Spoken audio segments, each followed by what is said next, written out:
joined by the voice of the Rebels, Cam Moon. Now, Cam, I have to ask you first, being on the other side of the interview here, does it bring you back to your junior days? Yeah, a little bit. Actually, this whole event has brought me back to my junior days. When I first got called up to the Saskatoon Blades was the 1989 Memorial Cup. And it was part of that. The Saskatoon Blades hosted that year and got to the final and lost in overtime to the Swift Current Broncos. So anytime I'm at this event, it does take me back to that time. Now, how's the voice feeling? Well, it's strained, and it's been a little bit of a struggle through the first two because there's a lot going on. There's a lot of getting fired up, and you strain it a bit, but hey, that's all part of it. Sometimes you got to play hurt, you know it? Sometimes you got to do that. So I am going to get through it. We're going to be okay, and just one day at a time. Now, as far as the tournament goes, any players that are, early on in standing out for you here?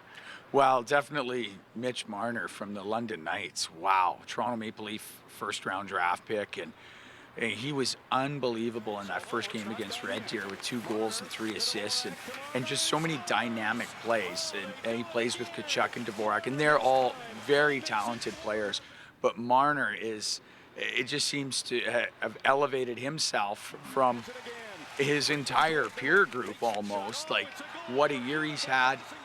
I know that because he's a 97 born player, so 18-year-old player in hockey terms, although he's turned 19 at this point, he has another year of junior eligibility, and next year has to play for the Toronto Maple Leafs or back with the London Knights.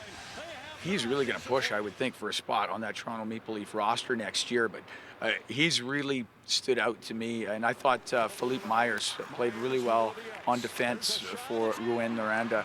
And just a steady D-man, a big guy with that long wingspan, but really good in his own end. Talk about the atmosphere here. I think it was your first broadcast. I'd overheard you say at the beginning of the game that you were almost out of words. It was that loud. It was that loud, and it was so charged up. Unfortunately for the Rebels and their fans, they didn't score in that first 10 minutes. And they had great chances, and they hit a crossbar. And then the tide turned after the Rebels took that penalty and got scored on with that ensuing power play by the London Knights. And it's really unfortunate because I think we would have had an opportunity to have an atmosphere here that was completely out of this world because this place was charged up. They wanted to see the Red Deer Rebels have some success. And unfortunately, in that first game, they did not. But hey, I've been doing games here for a long time. And I thought that Game 7 against the Regina Pats in the second round of the playoffs was one of the loudest times in this building, and I thought Friday night had the potential to surpass that. Unfortunately, it didn't, but we may see that yet here in this tournament. The fans have been great. Now, from your perspective, we were talking off camera, just some of the prep work that you have to do going into this. These teams are coming from out of province kind of thing. So how do you go about memorizing and pronouncing these names that potentially you've never mentioned before within the WHL here?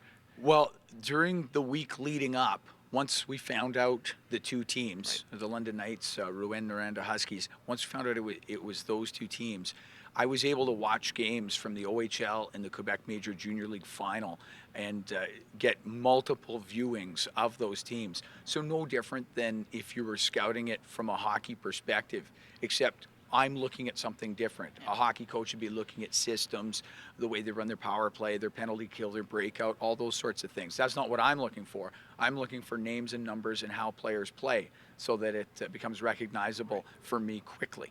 So I did a lot of studying, a lot of research, and that's all. It's just like studying for a test. It's really not much different, except it's something that I'm really interested in, so maybe that's why it sticks in a little bit. But I find watching video, and I do that during the season in the Western League. I always try to watch at least a period or 2 of the team that's coming in next, or if the Rebels are on the road, that they're playing next, just to, in a lot of cases, just reaffirm things in my head. In this case, it's to establish things because these teams are new. So I was able to get a fair bit of research time, maybe not as much as I would have liked, but because there were so many other things going from an organizational point of view of getting things ready for this thing that it maybe cut into that time a little bit, but we were able to get it all done. So I'm happy right now and confident that I can pull it off.